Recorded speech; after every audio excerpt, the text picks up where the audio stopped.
Hi students, welcome to our channel achieve excellence in commerce by Mansi Suvedi. सो आज हम accountancy में क्वेश्चन पेपर नंबर 5 जो है गाला का एंड क्वेश्चन पेपर नंबर 6 जो है वो सॉल्व करेंगे एमसीक्यूज के। सो अगर आपने प्रीवियस वीडियो नंबर 1 एंड 2 नहीं देखा है तो पहले वो देख लेना, ठीक है। उसके बाद ही पार्ट 3 ये वीडियो नंबर 3 देखना है आपको। चलिए तो स्टार्ट करेंगे। Question number 1, what percentage of interest will be paid on the loan lent by the partner to the firm when no such provision is made in the partnership deed। तो अगर partnership deed में कोई भी provision नहीं है तो partner को loan पे कितने परसेंट इंटरेस्ट दोगे आप? 6%। ठीक है, ये फर्स्ट लेसन का कॉन्सेप्ट है, ये मैं ऑलरेडी आपको एक्सप्लेन कर चुकी हूँ। हमारा जो पार्ट 1 था, लेसन नंबर 1, उसका पार्ट 1, ठीक है, उसमें मैंने एक्सप्लेन किया था। अगर नहीं समझा है तो अभी वापस समझा देती हूँ आपको। सो यहाँ पे मैं लिख रही हूँ व्हेन नो पार्टनरशिप डीड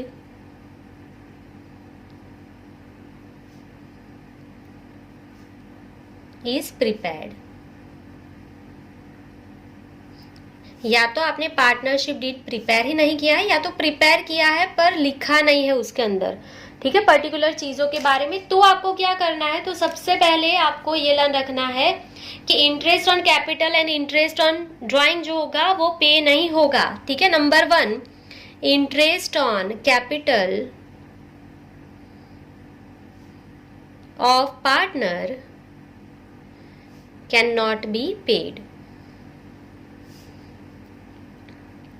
ठीक है। यही क्वेश्चन आपको एग्जाम में आएगा, उसमें पूछा होगा कि जब पार्टनरशिप डीड नहीं किया है या उसमें क्लैरिफिकेशन नहीं है तो इंटरेस्ट जो है कैपिटल पे वो कितना परसेंट पे करोगे? तो कुछ भी नहीं पे होगा, तब 6% मत लिख के आना। ज्यादा से ज्यादा स्टूडेंट ना यही मिस्टेक करते हैं, 6% दिखा नहीं कि लिख के आ जाएंगे, पर अगर कैपिटल पे इंटरेस्ट है तो कुछ भी नहीं मिलेगा पार्टनर को। अगर इंटरेस्ट ड्राइंग है तो उसके लिए भी कुछ नहीं मिलेगा, ठीक है, ये ध्यान रखना है। Interest on drawing of partner cannot be charged। अगर नहीं बोला है तो कुछ भी चार्ज नहीं करोगे ड्राइंग, ठीक है, ड्राइंग पे इंटरेस्ट नहीं चार्ज करोगे 6%, तब भी मत लिख के आना, क्लियर। और अगर कुछ भी नहीं बोला है तो 6% लोन पे इंटरेस्ट देना कंपलसरी है, 6% पर एनम, ठीक है। Interest is payable for the given loan by partner, clear. उसके बाद नंबर 4 भी बोल ही देती हूँ कि अगर आपको P&L का रेशियो नहीं दिया है तो इक्वली डिस्ट्रीब्यूट करोगे, ठीक है। अगर कोई भी क्लैरिफिकेशन नहीं है तो P&L जो है वो इक्वल डिस्ट्रीब्यूट होगा, ठीक है, इक्वल प्रोपोर्शन में, क्लियर। चलिए तो बस यही है, P&L का रेशियो जो है वो इक्वल प्रोपोर्शन में डिस्ट्रीब्यूट आपको कर लेना है। सो दैट्स इट, इतना लर्न कर लो। इंटरेस्ट ऑन कैपिटल कुछ भी नहीं देना है, इंटरेस्ट ऑन ड्राइंग कुछ भी नहीं देना है। अगर लोन पे कुछ भी नहीं बोला है तो कंपलसरी 6% देना है एंड P&L रेशियो नहीं दिया है तो कैसे शेयर करोगे? इक्वली शेयर कर दोगे, इक्वली डिस्ट्रीब्यूट कर दोगे। So that's it. यहाँ पे लोन था तो आपका आंसर क्या आया था? 6%। चलिए next question number 2, expected profit. Expected profit का फॉर्मूला क्या है? Capital employed into expected rate of return. तो कौन सा आपका ऑप्शन यही है? Capital into capital employed into expected rate of return, ठीक है। तो ये गुडविल में मैंने सिखाई दिया है, यहाँ पे मैं कुछ ज्यादा एक्सप्लेन नहीं करूंगी, आपको फॉर्मूला अब तक तो सारे लर्न हो गए होंगे। चलिए next number 3, at the time of revaluation of assets and liabilities, if there is a provision for doubtful debts on debtors, so it will। तो आपको यहाँ पे क्या बोला है कि अगर डाउटफुल डेब्ट्स जो है उस पे यहाँ पे कोई भी प्रोविजन रखना है तो क्या करोगे? तो आपको यहाँ पे रिवैल्यूएशन के टाइम पे आता है कि डाउटफुल डेब्ट्स मतलब बैड डेब्ट्स का आपको प्रोविजन करना है, तो बैड डेब्ट्स क्रेडिट का क्रेडिट ही रहेगा, तो डेबिट कौन? Revaluation account. तो इसका जर्नल क्या होगा? Revaluation account debit to doubtful debts on debtors, मतलब टू बैड डेब्ट्स रिजर्व या डाउटफुल डेब्ट्स जो भी लिखो दोनों एक ही है, ठीक है, BDR अकाउंट। तो यहाँ पे क्या बोला है? कि be debited to revaluation account. Revaluation account debit होगा क्या? हाँ, तो हुआ है ना रिवैल्यूएशन डेबिट, तो ये ही होगा आपका आंसर। अगर आपको आगे के ऑप्शन चेक करने तो कर लो। B credited to revaluation, revaluation credit होगा? नहीं होगा। B debited to P and L कभी भी आता है, बीडीआर में नहीं आएगा। डेटर्स, डेटर्स भी नहीं आएगा, देख लो जर्नल। तो खत्म बाकी के। Clear? Next number 4, Ruchi and Suchi are partners sharing profit and loss in equal proportion. They admit Prachi to give 1/4 share in partnership firm. Determine the new profit and loss sharing ratio of partner. तो 2 partner है, प्राची को enter किया है, admission का सम है, तो यहाँ पे हम लिख लेंगे नंबर 4। तो आपको ओल्ड रेशियो दिया है रुचि एंड सुचि का, तो यहाँ पे हम लिख लेंगे old ratio of Ruchi and सुचि। सो दोनों का ओल्ड रेशियो क्या है? Equal proportion. तो यहाँ पे हम लिख लेंगे 1:1। इक्वल मतलब 1:1। टोटल क्या होगा? 2। आगे क्या बोला है? The admitted Prachi to give 1/4 share in partnership firm. Prachi को कितना शेयर देना है? 1/4 शेयर देना है। ठीक है, तो यहाँ पे हम लिख लेंगे share of Prachi is equals to 1/4। ये आपको प्राची को दे देना है शेयर। तो आगे क्या बोला है? Determine the new P&L ratio. तो अभी देखो, रुचि एंड सुचि 2 ही पार्टनर थे, प्राची को 1/4 शेयर दे देंगे तो उनके लिए क्या बचेगा? ठीक है, उनके लिए जो बचेगा वो पहले लिखना पड़ेगा। क्लियर? सो यहाँ पे हम क्या लिखेंगे? Remaining share for Ruchi and सुचि। तो देखो, अभी आपने प्राची को 1/4 दे दिया, टोटल शेयर फर्म का कितना होता है? 1 होता है, उसमें से आपने 1/4 किसको दे दिया? यहाँ पे प्राची को दे दिया। तो रुचि एंड सुचि के लिए क्या बचेगा वो फाइंड कर लो। एलसीएम लेंगे, 4 1 जा 4, 4 - 1/4 मतलब 3/4। तो रुचि एंड सुचि के लिए क्या बचा है? अभी 3/4 ये बचा है। तो अभी न्यू शेयर फाइंड कर लो। So new share is equals to, आपका फॉर्मूला क्या बनेगा? रिमेनिंग शेयर कितना बचा है? 3/4। देखो, सबसे पहले यहाँ पे हम लिख लेंगे रुचि एंड सुचि। क्लियर? चलिए, तो रुचि जो है उसको 3/4 में से कितना मिलेगा? उनका शेयर कितना है? इक्वल ही है, तो 1/2। सुचि को भी कितना मिलेगा? 3/4, उसमें से 1/2। क्लियर? तो सिर्फ मल्टीप्लाई कर देना है। 3 1 जा 3, 4 2 जा 8, 3 1 जा 3, 4 2 जा 8। तो रुचि को मिलेगा 3/8, सुचि को मिलेगा 3/8 and Prachi, new share find करना है ना, तो प्राची को कितना मिला है? दे ही दिया है 1/4। सो लिख लेंगे प्राची को मिला 1/4। पर ये नहीं चलेगा। रेशियो कब बनेगा? जब डिनोमिनेटर इक्वल हो। 8 8 यहाँ पे तो 4 है, तो ये नहीं चलेगा। तो आपको यहाँ पे डिनोमिनेटर इक्वल करना पड़ेगा। तो लिख देना, ये एमसीक्यू है इसीलिए हम डायरेक्टली कर रहे हैं, रुचि सुचि प्राची। ठीक है, डिनोमिनेटर इक्वल कर लेंगे सिर्फ 3/8 3/8 1/4। तो यहाँ पे 8 है, यहाँ पे 8 है, यहाँ पे 4 है, तो 4 2 जा 8, तो मल्टीप्लाई कर लो। सो 3:2 3:2, 2 1 जा 2, इसके डिवाइड में भी 8 आ गया, तो ये रेशियो हो गया 3:3:2। तो यहाँ पे देख लो कहाँ पे 3:3:2, पहले ही है ए में 3:3:2, ये हमारा आंसर। क्लियर? चलो, ये सिंपल था question. Number 5, accounting years end on the 31st March 2020. A partner dies on 36 2020. Deceased partner's share in profit is 1/3. Profit share payable to the partner is to be calculated on the basis of last year profit 24,000. Which amount will be paid as share in profit at the time of death? तो partner की death हो गई तो उसको आप क्या पे करोगे, ये क्वेश्चन पूछा है। तो देखो, आपका अकाउंट क्लोज हो गया 31 मार्च को, उसकी डेथ हुई है 6th मंथ में। तो देखो, तो यहीं पे मैं कैलकुलेट कर रही हूँ फ्रॉम 31 मार्च 2020 टू 36 2020। इसको यहाँ तक प्रॉफिट में शेयर देना है, जब जिस डेट को उसकी डेथ हुई ना उस डेट तक। तो मार्च तो कंप्लीट हो गया, मार्च के बाद क्या आएगा? अप्रैल, मतलब 4th मंथ, 4 5 एंड 6, 3 मंथ का आपको उसको प्रॉफिट देना है अभी। मतलब ये अकाउंटिंग ईयर क्लोज हो गया, यहाँ तक का तो प्रॉफिट उसको दे दिया है, 3 मंथ का बाकी है। तो लास्ट ईयर के प्रॉफिट को बेस बनाना है, मतलब 24,000 पे ही कैलकुलेशन करना है। सो 24,000 इंटू उसका शेयर कितना है प्रॉफिट में 1/3, तो इंटू 1/3 इंटू कितने मंथ का देना है, सिर्फ 3 मंथ का, मतलब 3/12। सो 3 3 कट 2 2 जा 4, मतलब आंसर इज 2000। उसको कितना रुपीज मिलेगा प्रॉफिट में, 2000। सो आंसर आपका क्या आ गया, option B 2000। Clear. Next number 6, when is the loan given by a partner's wife from her personal wealth to the firm repaid। तो देखो ये बहुत ही सिंपल क्वेश्चन है। पार्टनर की वाइफ की लोन हम थर्ड पार्टी के डेब्ट्स जब पे करते हैं ना, उसी के साथ पे करते हैं, उसके पहले या बाद में नहीं करते, उसके साथ पे करते हैं। वाइफ का लोन जो होता है वो थर्ड पार्टी के लोन हम पे करते हैं या नॉर्मल डेब्ट्स पे करते हैं ना, उसके साथ ही पे होता है, ना ही उससे पहले ना ही उसके बाद। ये हर बार ट्रू फॉल्स में आता है, बोर्ड एग्जाम में अच्छे से लर्न कर लेना। तो देखो बिफोर, आफ्टर, आफ्टर, ये सारी चीजें देखना ही नहीं है, साथ में ही पे होती है वाइफ की लोन विथ। तो विथ नॉर्मल डेब्ट्स, वर्ड क्या आना चाहिए, विथ, उसके साथ में ही पे होती है, ना पहले ना बाद में। क्लियर। थर्ड पार्टी के डेब्ट्स पे करेंगे ना, उसके साथ ही पे होता है, या तो अदर वर्ड होता है नॉर्मल डेब्ट्स के साथ। Next number 7, at the time of dissolution which payment is to be paid lastly from the realisation of the firm's asset. तो ये मैंने आपको वीडियो नंबर 2 में ही शायद सिखाया है कि जब आप एसेट का डिस्ट्रीब्यूशन करते हो तो सबसे पहले जो है हम डिसोल्यूशन एक्सपेंस पे करते हैं। यहाँ पे क्या पूछा है, लास्ट में क्या पे करते हैं। तो ये अगर आप भूल गए हो तो मैं आपको प्रीवियस वीडियो का जो नोट्स है वो दिखा देती हूँ। तो ये हमारे प्रीवियस वीडियो का नोट है जिसमें मैंने सिखाया था सबसे पहले डिसोल्यूशन एक्सपेंस पे होता है। ये हमारा क्वेश्चन था प्रीवियस वीडियो में।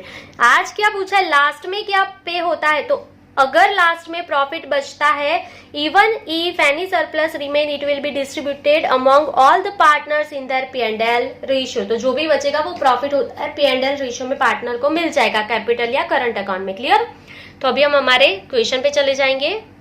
तो इसका आंसर आपको मिल ही गया होगा। तो partners loan of partners wife ये नहीं आता है, access of capital account.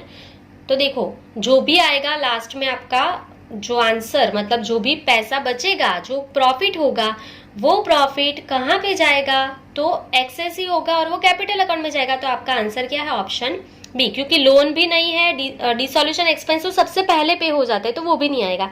Last में जो होता है सरप्लस, मतलब वो प्रॉफिट होता है। प्रॉफिट कहाँ जाएगा, पार्टनर ले लेंगे, तो पार्टनर को पैसा मिलेगा तो कैपिटल या करंट में ही मिलेगा। तो आपका आंसर क्या आएगा, बी। तो देखो आपने अगर सारे वीडियो देखे ना तो उसी पे से एमसीक्यू घुमा घुमा के पूछे, तो आप ये सारी नोट जो मैं लिख रही हूँ ना साइड पे अच्छे से सीख लोगे। तो यही सम भी देख लो, सिर्फ आपको अमाउंट चेंज कर करके दे देंगे, तो और कुछ तो इसमें डिफिकल्ट नहीं है। सो यहाँ पे हमारे 7 एमसीक्यू कंप्लीट हो गए हैं। अभी हम नेक्स्ट पेज पे जाएंगे।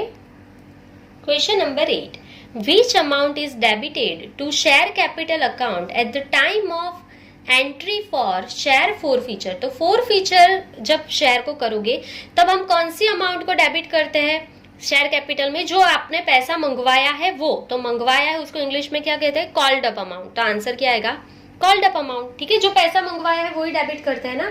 सो जो पैसा मंगवाया है उसे इंग्लिश में क्या बोलेंगे, called up amount. So answer मिल गया। Number 9, what is premium on redemption of debenture account for a company. So अगर डिबेंचर हो तो भी हमारी लायबिलिटी है, और premium on redemption of debenture हो तो भी हमारी लायबिलिटी ही है। ठीक है, क्योंकि रिडम्पशन पे प्रीमियम हमें पे करना है लॉन्ग टर्म में, तो हमारी लायबिलिटी होती है। डिबेंचर पूछा है तो भी लायबिलिटी है, या तो डेब्ट्स, और प्रीमियम पूछा है उस पे डिबेंचर पे तो भी हमारी लायबिलिटीज ही है। क्लियर। चलिए number 10, a debenture holder is an blank of a company. तो डिबेंचर होल्डर कंपनी के क्या होते हैं, ओनर। ओनर तो कभी नहीं होते, शेयर होल्डर ओनर होते हैं। ठीक है, डायरेक्टर, डायरेक्टर भी नहीं होते, क्रेडिटर होते हैं। ठीक है, तो डिबेंचर होल्डर जो है वो हमारे क्रेडिटर होते हैं। कंपनी को उसको पैसा पे करना है, कंपनी ने लिया है ना तो उनको पैसा पे करना है, तो वो क्रेडिटर होते हैं। लिक्विडेटर तो डिसोल्यूशन के टाइम पे आता है, यहाँ पे नहीं आएगा। क्लियर। तो डिबेंचर होल्डर हमारे क्या होते हैं, क्रेडिटर होते हैं, हमें उनको पैसा देना है, हम मतलब कौन, कंपनी को। चलिए next number 11, which statement is prepare to know the profit and loss of any specific period of the business entity. तो आपको कभी भी प्रॉफिट एंड लॉस पता करना है ना, तो कौन सा यहाँ पे स्टेटमेंट बनेगा आपका।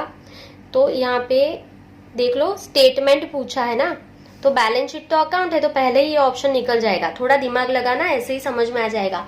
तो कौन सा स्टेटमेंट प्रिपेयर होगा ये पूछा है ना, तो कैश फ्लो स्टेटमेंट है। और आपको ये पता होना चाहिए कि कैश फ्लो स्टेटमेंट का जो भी एमसीक्यू रहेगा ना वो लास्ट दोनों होगा, तो कैश फ्लो भी निकल जाएगा। थोड़ा जुगाड़ दिखा रही हूँ पर ठीक है। कैश फ्लो का जो भी आंसर आएगा ना वो लास्ट दो में ही होगा, मोस्टली यही नंबर पे आते हैं कैश फ्लो के सारे जो भी आपके आएंगे ना एमसीक्यू, वो लास्ट में ही होंगे। फिर उसके बाद अभी दो ही बचा है, फंड फ्लो स्टेटमेंट। तो ऐसा कुछ आपने देखा है कभी भी फंड फ्लो स्टेटमेंट? ये कभी नहीं आएगा। कौन सा स्टेटमेंट बनेगा? कौन बच गया? Income statement, that's it. Number 12, gross profit का फॉर्मूला आपको पता ही है, sale minus cost of goods sold. ये मैं सिखा चुकी हूँ 5th लेसन में। General in what proportion is current ratio? Current ratio पूछा है तो 2:1। आपकी एसेट डबल होनी चाहिए आपकी लायबिलिटी से। अगर आपको लिक्विड रेशियो पूछते हैं तो 1:1। ये मैं बहुत बार सिखा चुकी हूँ, हर एक पेपर में आता है लिक्विड रेशियो का बेस्ट प्रोपोर्शन 1:1 एंड करंट है तो 2:1। Clear? Next, operating activities mean main activities of business, earning, investing, financing और एक्सपेंस। तो ऑपरेटिंग एक्टिविटी मतलब जो हमें पैसा अर्न करना है उसके लिए जो भी हम एक्टिविटी करते हैं उसे ऑपरेटिंग बोलते हैं। तो पैसा अर्निंग करने के लिए एक्टिविटी करेंगे ना, लॉस करने के लिए, एक्सपेंस करने के लिए थोड़ी ना कुछ काम करते हैं हम लोग। Next, short term bank deposit is. तो अगर आपके पास शॉर्ट टर्म का बैंक डिपॉजिट है तो वो कैश इक्विवेलेंट हो जाता है। तो एक कैश इक्विवेलेंट डेफिनेशन में ही मैंने सिखाया था आपको, अगर आपने सीखा है तो आपको डेफिनेशन में ही सिखाया था। कैश इक्विवेलेंट की डेफिनेशन में लिखा है शॉर्ट टर्म बैंक डिपॉजिट जो है वो हमारा कैश इक्विवेलेंट है, ना वो इनफ्लो है ना आउटफ्लो है। क्लियर? नेक्स्ट, तो अभी यहाँ पे हमारे जो 15 क्वेश्चन थे एमसीक्यू वो कंप्लीट हो गया पेपर नंबर 5 के। अभी पेपर नंबर 6 जो है वो स्टार्ट करेंगे।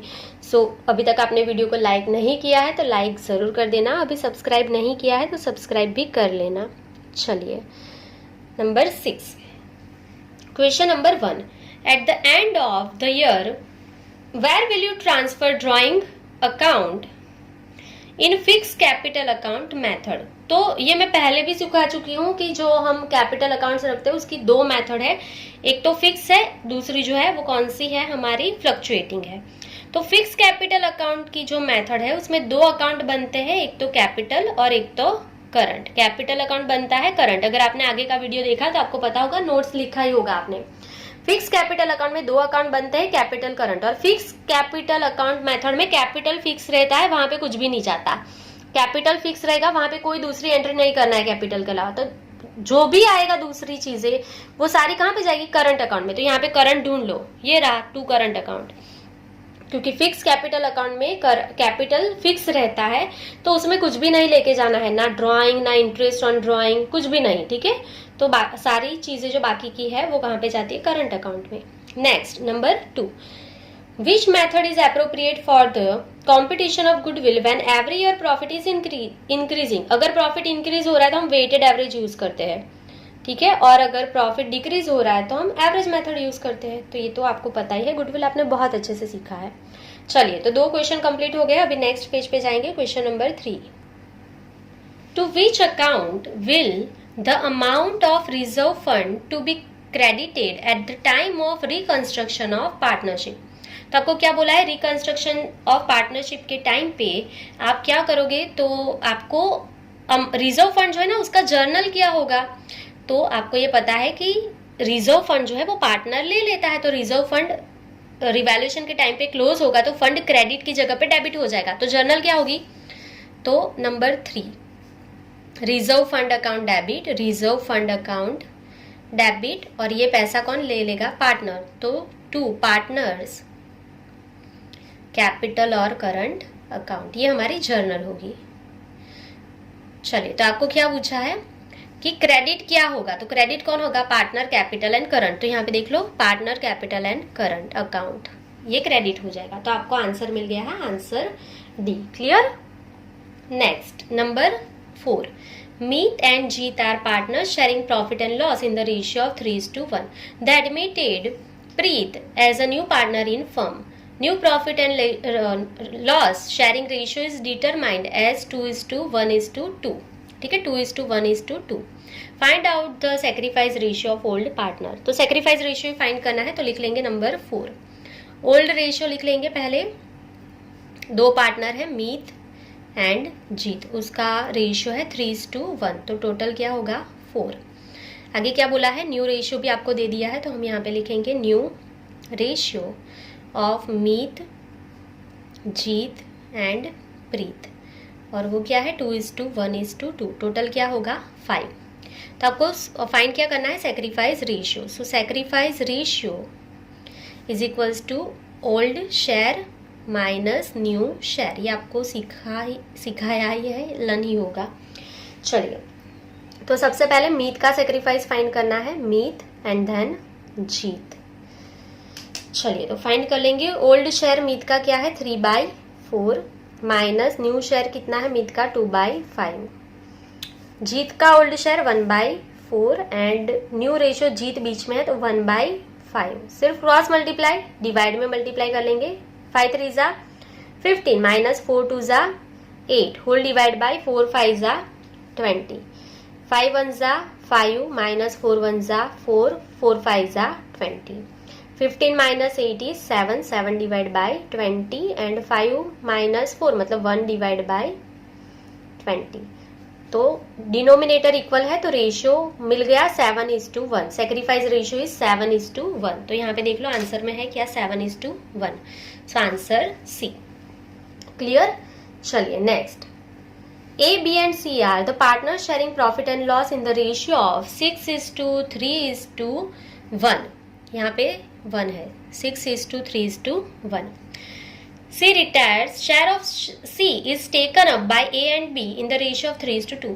So new profit and loss ratio क्या होगा, तो जो दिया है पहले वो लिख लेंगे number 5। A, B and C partner है, ओल्ड रेशियो दे दिया है, सो यहाँ पे हम लिख लेंगे old ratio of A, B and C क्या है 6:3:1। टोटल क्या हो गया 10। कौन रिटायर हो रहा है, सी को रिटायर हो रहा है, तो राउंड करने की आदत ही है मेरी, आपको पता ही होगा। जो रिटायर होगा उसको मैं राउंड कर देती हूँ, जल्दी पता चल जाता है। सो जो सी रिटायर हो रहा है ना, उसका शेयर ए एंड बी को मिलेगा 3:2 में। तो सी का शेयर ऑफ सी कितना है, ये सी लास्ट में है, 1/10 उसका शेयर है।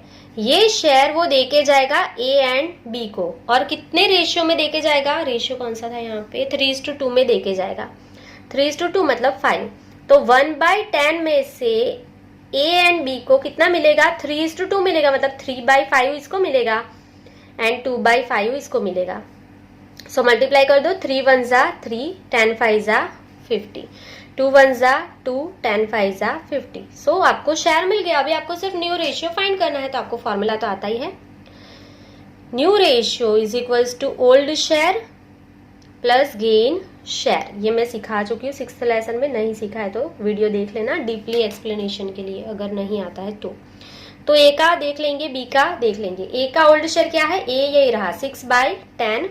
Old share of A is 6/10 plus gain share उसका कितना फाइंड किया हमने 3/50। इसका ओल्ड शेयर बी का कितना है 3/10 प्लस गेन का शेयर इसका कितना आया 2/50। चलिए, तो इसे सॉल्व कर देंगे। जिसको एलसीएम लेना है वो एलसीएम ले, पर जिनको एलसीएम नहीं आता है उनके लिए मैंने सिखाया ही है क्या करना है, क्रॉस मल्टीप्लाई नीचे मल्टीप्लाई, क्रॉस मल्टीप्लाई नीचे मल्टीप्लाई। सो 5 × 50 × 6 क्या आएगा आपका आंसर 300 प्लस 10 3 ज़ा 30 divide by 10 × 50 3 150 plus 10 × 2 is 20 whole divide by 10 × 50 is 500। So 300 plus 30 is 330 divide by 500 और यहाँ पे 170 डिवाइड बाई 500। 0 0 कट हो जाएगा। सो 33/50 और यहाँ पे 17/50। सो आपका रेशियो क्या हो जाएगा 33:17। क्लियर। चलिए, तो ये आपको रेशियो मिल गया 32:17। और जिनको एलसीएम अभी भी लेना नहीं आता है ना, उसको मैं सजेस्ट करूंगी सीख लो, कुछ डिफिकल्ट तो है नहीं उसमें। कोई भी एक वीडियो सर्च कर लेना, एलसीएम कैसे लेते हो, बहुत सारे वीडियो मिल जाएंगे, इजी है, सीख लेना। नहीं आता है तो फिर इसे क्रॉस मल्टीप्लाई डिवाइड मल्टीप्लाई करके लास्ट में कट कर देना, तो भी आंसर मिल जाएगा। सो आंसर क्या आ गया आपका 33:17। सो यहाँ पे आप देख सकते हो ऑप्शन कौन सा है आपका सी। क्लियर। चलिए next number 6। At the time of dissolution amount of debtors are of ₹40,000 after deducting bad debts reserve 2,000 which amount will be realisation account be debited. तो देखो यहाँ पे क्या पूछा है कि रियलाइजेशन अकाउंट में कौन सी अमाउंट डेबिट होगी। तो आपको पहले पता होगा कि डेटर्स जो है ना उसकी कौन सी अमाउंट लिखनी है आपको वो पूछा है। तो डेटर्स जो है 40,000 है, ठीक है, डेटर्स जो है वो 40,000 है, और ये जो अमाउंट है उसमें से बीडीआर माइनस कर दी है, तो पर आपको तो बुक वैल्यू लिखना है ना।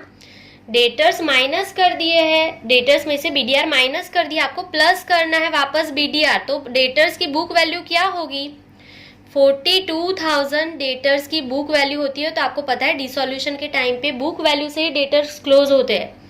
तो डेटर क्रेडिट होंगे 42,000 से, रियलाइजेशन डेबिट होगा 42,000 से, तो आंसर इज 42,000 बुक वैल्यू। आपको यहाँ पे बीडीआर माइनस करके वैल्यू दी थी वो नहीं चलेगी, आपको बुक वैल्यू से ही क्लोज करना है डेटर्स को। तो उसने माइनस कर दिया था, आपने ऐड कर दिया, दैट्स इट।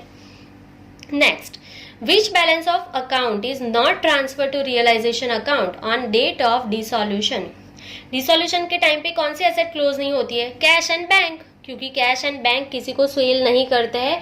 ये रियलाइजेशन की शॉर्ट टर्म में आपको बहुत डीप में समझा चुकी हूँ, नहीं समझा है तो समझ लेना कि सारी एसेट को सेल कर सकते हो, यहाँ पे जो भी है उसको सेल कर पाओगे। बैंक एंड कैश को हम नहीं सेल कर पाते तो वो कभी क्लोज नहीं होता। क्लियर? चलिए next, number 8, uncalled capital which is resolved not to be called up in future by passing a specific resolution in the meeting of shareholder, then what is the capital called? तो आपने क्या किया है कि आपने जो capital अभी तक नहीं मंगवाया है आपने डिसाइड किया कि अभी आप आगे भी नहीं मंगवाओगे, तो वो कैपिटल कौन सी कैपिटल कहलाती है, तो रिजर्व कैपिटल कहलाती है। आपने अभी नहीं मंगवाया है और आगे भी अभी आप नहीं मंगवाना चाहते तो वो रिजर्व कैपिटल हो जाएगी। Clear? Number 9, in the event of the liquidation of a company, when are the debenture holders repaid the money in comparison to equity shareholder? comparison to equity shareholder, तो क्वेश्चन क्या है यहाँ पे, तो share holder जो है and debenture holder जो है उनमें सबसे पहले पैसा किसको मिलेगा, तो आपको पता ही है शेयर होल्डर जो होते हैं वो ओनर होते हैं और उनको जो पैसा है वो लास्ट में मिलता है। सबसे पहले डिबेंचर होल्डर सेफ होते हैं, उनको पैसा मिल जाता है। ओनर का प्रॉफिट हुआ तो भी ओनर का, लॉस हुआ तो भी ओनर का, तो ये तो इसको लास्ट में मिलेगा। तो डिबेंचर होल्डर को पहले मिलेगा या बाद में मिलेगा इक्विटी शेयर होल्डर से, ये क्वेश्चन है। तो डिबेंचर होल्डर को पहले मिलेगा, तो आंसर क्या आएगा, before. Next, the amount of premium received on issuing debenture at premium is transferred to which account? तो अगर आपको यहाँ पे प्रीमियम का पैसा रिसीव्ड हुआ है, ठीक है, तो आप कहाँ पे ट्रांसफर करोगे, तो प्रीमियम का पैसा जो है सिक्योरिटी प्रीमियम रिजर्व में, डिबेंचर में ट्रांसफर होता है सिक्योरिटी प्रीमियम रिजर्व अकाउंट में, तो ऑप्शन बी है।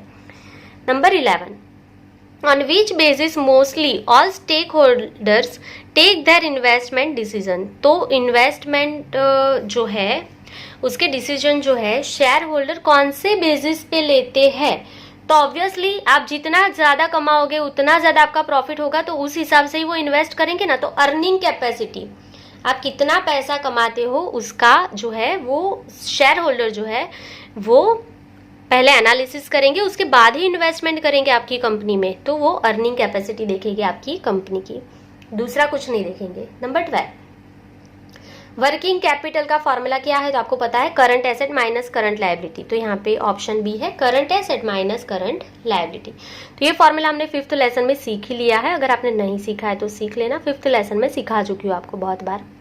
Number 13, which of the following ratio is profitability ratio? तो प्रॉफिटेबिलिटी रेशियो में आपको सारे सिखा चुकी हूँ प्रीवियस वीडियो में। तो प्रॉफिटेबिलिटी के रेशियो में कौन से आएंगे, gross profit, net profit, operating ratio and operating profit ratio, ये 4 आते हैं। अगर आपने नहीं देखा है प्रीवियस वीडियो तो देख लो।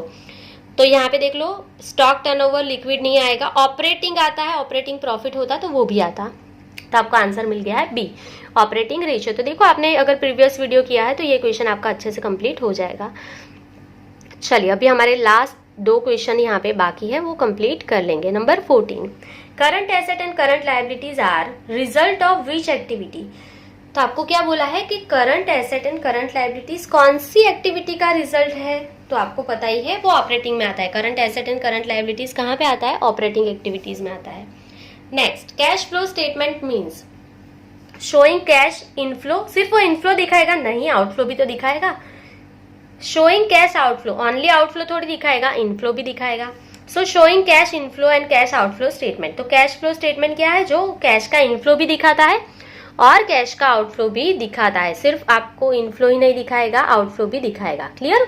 तो यहाँ पे आपके सारे पेपर जो है गाला के क्वेश्चन नंबर 6 मतलब क्वेश्चन पेपर नंबर 6 तक सारे एमसीक्यू जो थे वो हमने अकाउंट्स के कंप्लीट कर लिए हैं। आई थिंक कि आपको बहुत सारा कॉन्सेप्ट जो है वो क्लियर हो गया होगा। एमसीक्यू के लिए अभी आपको इतना डाउट नहीं होगा। फिर भी अगर आपको डाउट है तो कमेंट सेक्शन में कमेंट कर सकते हो, और अगर आप चाहते हो कि स्टेट का सॉल्यूशन भी मैं करवाऊं तो कमेंट सेक्शन में ज़रूर बोलना, तो मैं स्टेट के लिए भी आपको एमसीक्यू सॉल्व करवा लूँगी। तो वीडियो पसंद आया हो तो लाइक ज़रूर करना, शेयर नहीं किया है फ्रेंड्स के साथ तो शेयर भी कर लेना, सब्सक्राइब नहीं किया है तो सब्सक्राइब भी कर लेना। सो आज के लिए बस इतना ही। Thank you for watching, keep learning, take care.